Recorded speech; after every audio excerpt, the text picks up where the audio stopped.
والصلاة والسلام على من لا نبي بعده. قال الله تعالى في كتابه المجيد: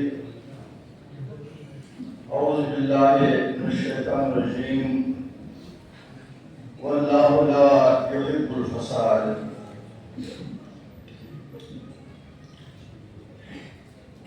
ڈھونڈنے والا ستاروں کی گزرگاہوں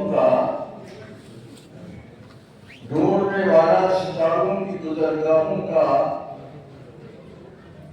اپنے افکار کی دنیا میں سفر کر نہ سکا، جس نے سورج کی شعاعوں کو گرفتار کیا،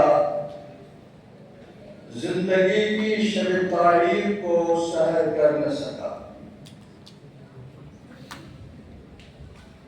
جناب صدر جمہوریہ تحریک جموں کشمیر، علماء، فضلاء، دانشوران جمعیت، ملت کے پیر جوان اور اس دانشگاہ علمی کے مہکتے اور چمکتے دمکتے ہمارے عزیزوں، آج اس مبارک دانشگاہ کی جو سالانہ تقریب منعقد ہو رہی ہے، تسلسل کے ساتھ اس کی ان تقاریب میں شمولیت اپنے لیے برسوں سے باعث صد افتخار سمجھ رہا ہوں، اور افتان خیزاں اس مجلس میں پہنچنا اس چیز کو اپنے لیے توشے آخر میں تصور کرتا ہوں۔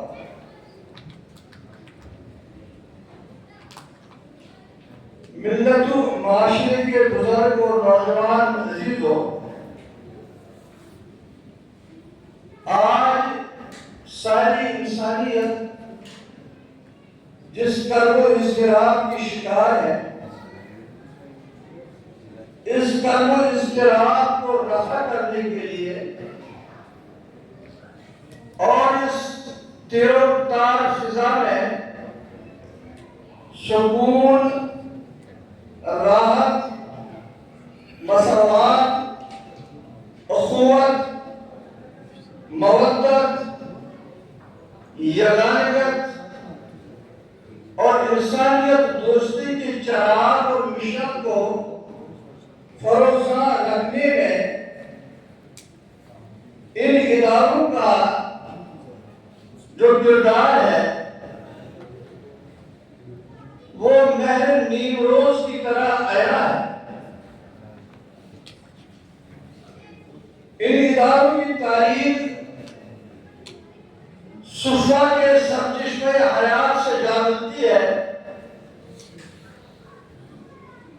اور اسی سرچشمے کا ایک کنیکشن رام تک بھی آ چکا ہے۔ یہ ادارے صرف کھانے کھلانے،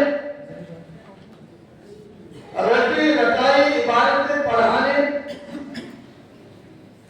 اور سندات کی تقسیم کے لیے برسر جدوجہد نہیں،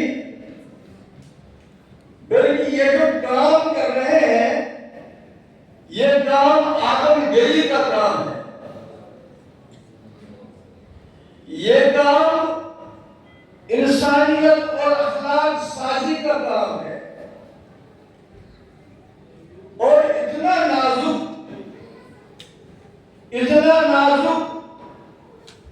کہ سانس بھی آہستہ کہ نازک ہے بہت کام۔ یہ ادارے جو ہیں یہ انسانیت کی حفاظت، انسانیت کی بہانہ و خدمت اور انسانیت کی فلاح و بہبود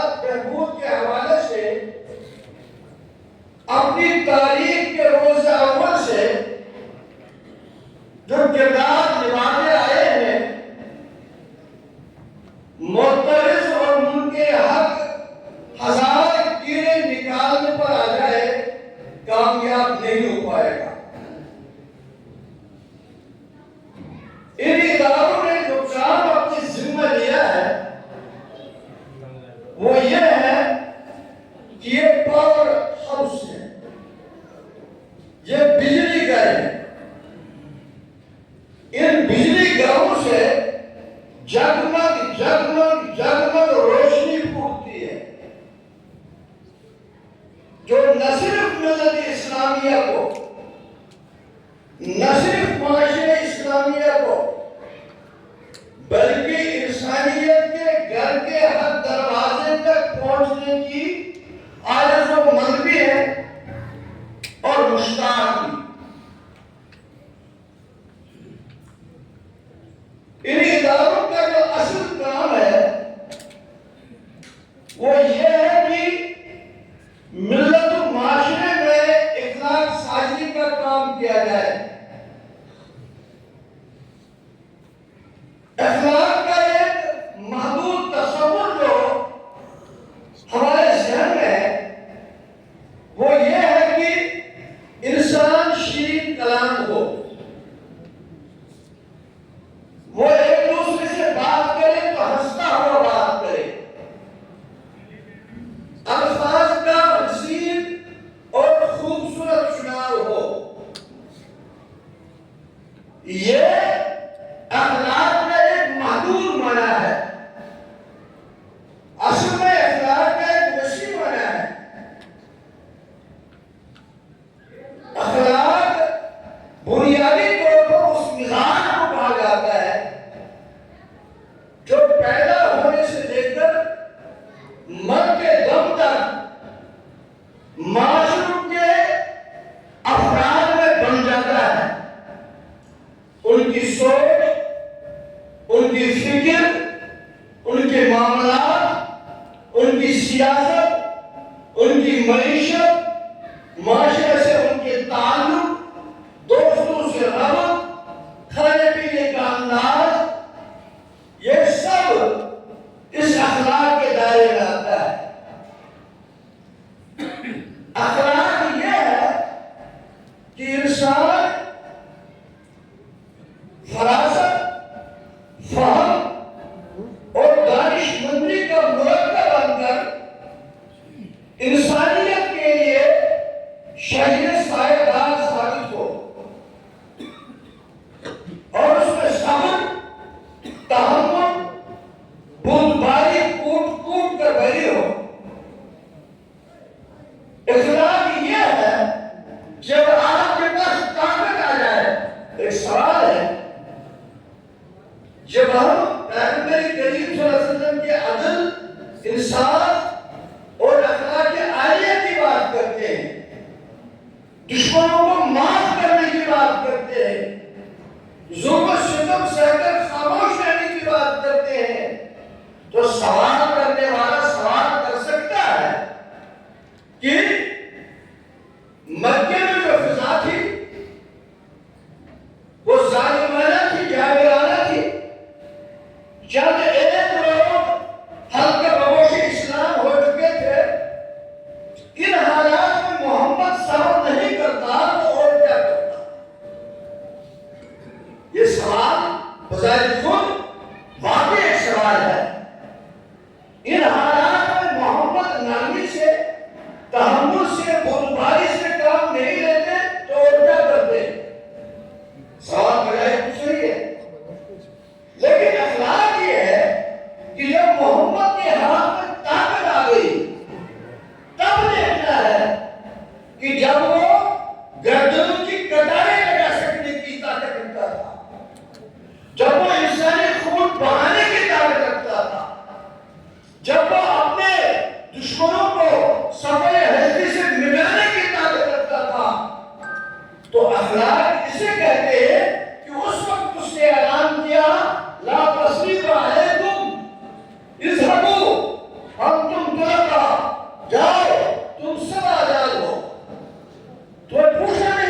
اس پیغمبر نے جب عین میدانی جنگ میں اسامہ بن زید نے ایک ایسے شخص کا سر قلم کر لیا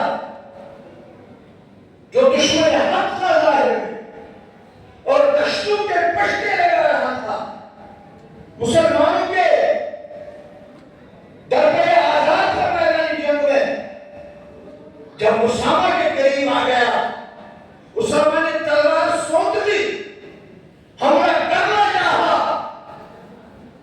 تو اس نے اعلان کیا اشہد ان لا الہ الا اللہ واشہد ان محمد رسول اللہ صلی اللہ علیہ وسلم۔ اسامہ نے دوسروں کا ظاہر طور پر کہ بابا یہ تو اس کی تلوار تو میرے دوستوں کے سے صحابہ کے خون سے رنگی ہوئی ہے، میں نے ابھی کون سا خطاب کیا ہے اسے، میں نے کون سی تقریر کی، میری کون سی جادو بیانی سے متاثر کر گئی جو یہ آن کی آن میں مسلمان ہو گیا، سمجھ لیا کہ دھوکہ دے رہا ہے، سمجھ لیا کہ جھوٹ دے رہا ہے، تلوار سونپ لی، سر قلم کر لیا، آواز شہ فتح تک گئی، معاملہ سید یسرب تک گیا، پیغمبر نے سنا صلی اللہ علیہ وسلم، اسامہ کو بلایا تو کہا اسامہ تم نے ایسا کیا، اس کیا یا رسول اللہ سے درست بات ہے، اس نے مجھے دھوکہ دینے کے لیے میرے حملے کو مؤخر کرنے کے لیے کرپا پڑا، تو جو آواز حق نبی محترم صلی اللہ علیہ وسلم، تو وہ یہ تھے کہ اسامہ کیا تم نے اس کا دل چیر دیا؟ اسامہ اس دل سے ڈرو، جب یہ کلمہ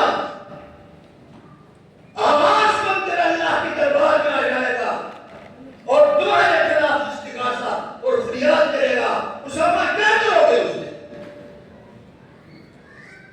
یہ ہے اخلاق، جب آپ کے پاس طاقت ہے، قوت ہے، آپ کے پاس پیسہ بھی ہوگا، مال بھی ہوگا، دولت بھی ہوگی، یہ سب کچھ ہوگا،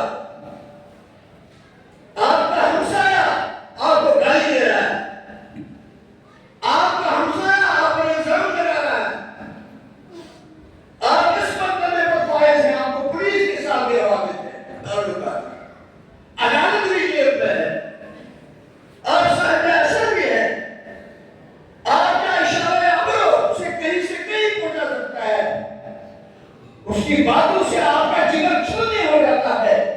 اخلاق اسے کہتے ہیں کہ آپ کسی طاقت کا گزارا نہ کریں، اخلاق اسے کہتے ہیں کہ آپ اسے لا تسلیم جاؤ تم آزاد ہو، اسے اخلاق کہتے ہیں۔ میرے عزیز دوستوں، بزرگوں، گلشن اسلام کے محمد پڑھو، اسلام کی اور اخلاق کی جو ڈیفینیشن ہے میں یوں سمجھانے کی کوشش کروں گا کہ اس انسانی دنیا میں جو بڑے بڑے مفکر گزرے ہیں، فلسفی گزرے ہیں، میتھمیٹیشین اور سائنٹسٹ گزرے ہیں، ان میں ایک بہت بڑی شخصیت گزری ہے جو ریاضی دان، میتھمیٹیشین، فلسفی، وہ کیا نہیں تھے، ان سے ایک دفعہ سوال کیا گیا، یہ سمجھنے کی بات بھی پلے رکھنا، ان سے ایک دفعہ سوال کیا گیا ما قیمت الانسان، ہمیں یہ بتائیے کہ انسان کی قیمت کیا ہے، انسان کی قیمت کیا ہے؟ ظاہر سوال پوچھا سوال تھا کہ انسان کی قیمت کیا ہے،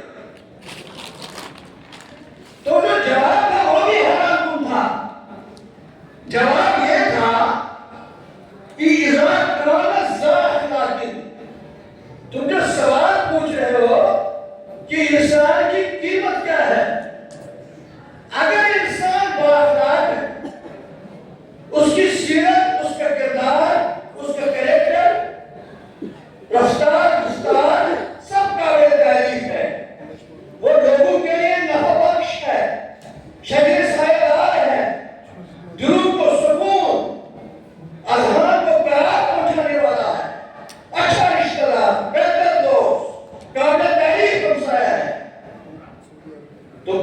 ہو کہ انسان کی قیمت کیا ہے. اگر وہ اس طرح کا ذائق باخلاق ہے اذا کان ذا اخلاق فهو واحد, تب اس کی قیمت ایک ہے, تب اس کی قیمت ایک ہے. ون ون ظاہر سمجھے پائیں. تو اس کے بعد کہا اذا کان ذا جمال فزاد الصفت, اگر وہ با اخلاق ہے تو اس کی قیمت ایک ہے, اور اگر وہ خوبصورت بھی ہے, ایک اخلاق والا ہے اور دوسرا خوبصورت ہے, تو اس ون کے اس ایک کے دائیں طرف صفت لگائیے. وہ ہوا اشد, کتنا ہو گیا؟ اگر ایک کے دائیں طرف صفت لگائیں گے کتنا ہو گیا؟ 10 ہو گیا نا, 10 ہو گیا. اس نے کہا اگر وہ اخلاق والا ہے تو اس کی قیمت ایک ہے, اگر وہ اخلاق والا ہونے کے ساتھ ساتھ خوبصورت بھی ہے تو اس کی قیمت 10 ہے.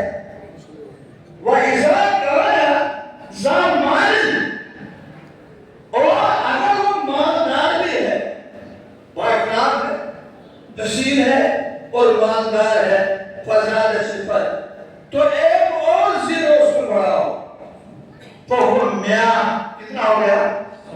100. اس کی قیمت 100 ہوگی. تو پھر کہا یہ تو اس نے اخلاق کے ساتھ خوبصورتی جوڑی اور مالداری جوڑی. بااخلاق انسان جب درست بات کہے, اگر وہ خوبصورت بھی ہو تو بات زیادہ مؤثر ہے. یہ نفسیات کا معاملہ ہے, سائیکالوجی کا معاملہ ہے. اگر وہ مالدار بھی ہو, خوبصورت بھی ہو, بااخلاق بھی ہو اور مالدار بھی ہو, تو اس بات زیادہ مؤثر ہو جاتا ہے, زیادہ مؤثر ہو جاتا ہے. بااخلاق ہے تو ایک قیمت, خوبصورت ہے تو 10 قیمت, اور مالدار بھی ہے تو 100 قیمت. تو پھر کہا وَإِذَا نَقَصَ رقم واحد, اور اگر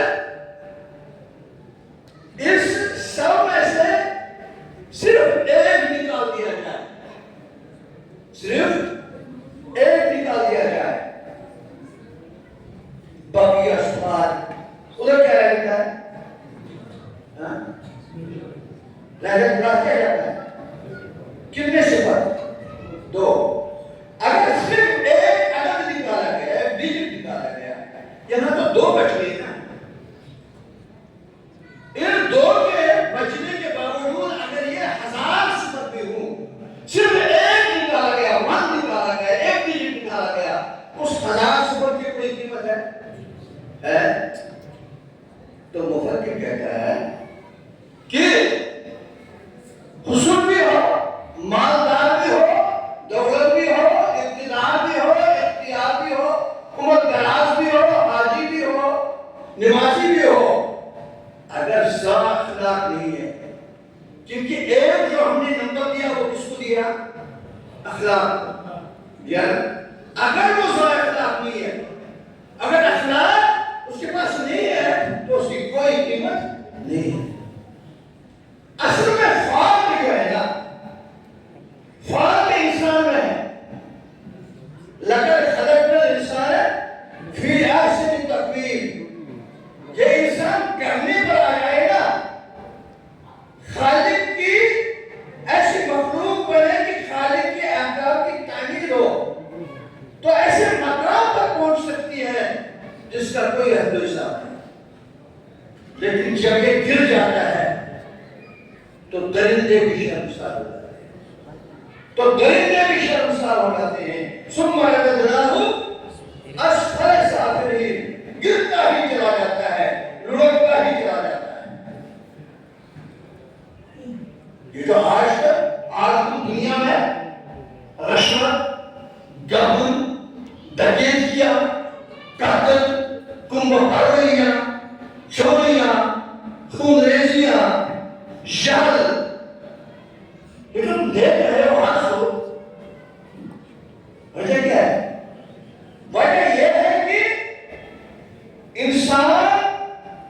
اخلاق کے مرتبے سے گر گیا. حرام خوریاں، یتیموں کا مال ہڑپنا، اتنا ہی نہیں، یہ انسان اب اس درجے گر چکا ہے کہ یہ مردوں کی ہڈیاں تک بیچ رہا ہے. ہڈیاں بیچ رہا ہے. میرے عزیزو، یاد رکھو کہ یہ جو شیر ہے نا، شیر گھاس کھاتا ہے کہ گوشت کھاتا ہے؟ کھاتے ہیں. کبھی کوئی یہ ثابت کر سکتا ہے جو جنگلوں میں رہنے والا ہو، ان کے ماحول مزاج سے واقف ہو، کبھی اس نے کبھی کسی شیر کو گھاس کھاتے ہوئے دیکھ لیا؟ دیکھ لیا؟ وہ زیبرا کھاتا ہے یا کوئی شکار کھا جاتا ہے انسان، اسی وہ گھاس نہیں. بکری جو ہے، بکری کبھی گوشت نہیں کھاتی، بکری ہمیشہ گھاس کھاتی ہے. یعنی فطرت نے جو کھانا سکھایا ہے ان درندوں کو یا ان جانوروں کو، وہ اسی ڈائریکشن پر جاتی ہے. شیر صرف گوشت کھائے گا اور بکری صرف گھاس کھائے گا. یہ تو انسان ہے، یہ انسان ہے جسے اس کائنات کی خلافت، امامت، سیادت، قیادت، پیشوائی یہ سب دیا ہے. اور کامیاب سب ہو، لیکن سب تب ہو جب تم رب کے ہو. جب تم رب کے ہو، جب تم رب کے نہیں ہو تو تم کچھ نہیں ہو. خرد نے کہہ بھی دیا لا الہ تو کیا حاصل؟ دل و نگاہ مسلمان نہیں تو کچھ بھی نہیں. یہ مریض پر جانے والا انسان، یہ جان پر جانے والا انسان اگر واپسی پر پھر حرام خوریاں کرتا ہے، اگر واپسی پر پھر یہ زبردست بن کر زیر دستوں پر حملہ آور ہے، اگر یہ سود اور رشوت اور گبن و پروری اور ڈکیتیوں میں پھر ملوث ہے، تو پھر بات اتنا درست کہتا ہے، ڈھونڈنے والا ستاروں کی گزرنا ہوگا، اپنے افکار کی دنیا میں سفر کر نہ سکا. جس نے سورج کی شعاعوں کو گرفتار کیا. یہ کیا نہیں کرتا؟ ٹیکنالوجی، سائنس، طوطی بولتا ہے آج اس کے صحت کا، اس کی جماعت کا، اس کی کشف سازیوں کا. جس نے سورج کی شعاعوں کو گرفتار کیا، زندگی کی شب تاریخ کو سحر کر نہ سکا. پرسوں اس طرح کہ ہمارے پڑوسی ملک میں ہیلتھ ڈپارٹمنٹ کی ایمبولینس چلانے والے لوگ جو ہیں، یہ انسان کہاں گیا؟ کہاں پڑ گیا؟ وہ رشوتیں دیتے ہیں ڈپارٹمنٹ کو کہ ہماری ڈیوٹیاں جو ہیں وہ ہائی ویز پر لگا دی جائے. ہائی ویز پر، شاہراہوں پر، بڑی بڑی شاہراہوں پر. خیال کیا ہے؟ آئیڈیا کیا ہے؟ کیوں گئے؟ اس لیے کہ لمبی اور بڑی بڑی شاہراہیں جو شہر سے دور ہوا کرتی ہیں، جب کوئی آبادیاں نہیں ہوتی، اگر وہاں حادثات اور ایکسیڈنٹ ہوتے ہیں، چونکہ آبادیاں نہیں ہوتی، تو جو ایکسیڈنٹ میں مارے جانے والے لوگ ہوتے ہیں، انہیں لوٹنے میں کوئی رکاوٹ نہیں ہے. لوٹنے میں کرنے والا ثم رددناہ اسفل السافلین. اور ایک مثال دی جا رہی تھی کہ ایک شخص جو گاڑی کی زد میں وہاں آ گیا، اس کی ٹانگیں ٹوٹ گئی، زبان ہتھلا گئی، خون میں لطپت ہو گیا. تو کیا ہوا کہ اس نے کمزور ہاتھ سے اپنا موبائل نکالا، یہ موبائل نکالا اور پھر کیا کیا، چاہا کہ میں کسی دوست کا نمبر دیکھ لوں لیکن ہاتھ بند رہا ہے، دیکھ نہیں پا رہا۔ تو کوئی دوسرا آ گیا اپنی گاڑی چھوڑ کر یا اپنا سائیکل چھوڑ کر، اس نے موبائل مانگ لیا، نام بتاؤ میں اسے کل کر دیتا ہوں۔ اس نے موبائل لے لیا، اندازہ کرو یہ موت کی سرحد پر پہنچ چکا ہے، یہ مرنے جا رہا ہے، اور اس راکشس کی، اس درندے کی خباثت دیکھیے جو انسان کی شکل کا انسان تو ہے لیکن اندر درندہ ہے۔ موبائل لیا اور اندازہ کرو وہ جہاں بڑا آدمی، وہ مرنے کو تیار آدمی کس قدر امید بھری نظروں سے اسے دیکھتا ہوگا، ہے کہ ابھی یہ فون کرے، ابھی میرا دوست میرا بھائی آئے گا، وہ لڑکا رہا ہے اور اس نے کیا کیا، فون لیا اور بھاگ گیا۔ سمعیاہو اسفل ساحل، یہ سب کیوں ہو رہا ہے؟ یہ جو فساد ہے، اس فساد کو اگر کوئی روک سکتا ہے، اس فساد کو قانون روک نہیں پائے، اس فساد کو کوئی ادارہ روک نہیں پائے گا جب تک سوچ نہیں بدلتی اور جب تک الہی خوف ذہنوں میں پیدا نہیں ہوگا۔ یہ سوچ کہاں بدلے گی، یہ الہی خوف کہاں پیدا ہوگا، یہ انہی کارخانوں میں ہوگا جہاں آج میں ہیں۔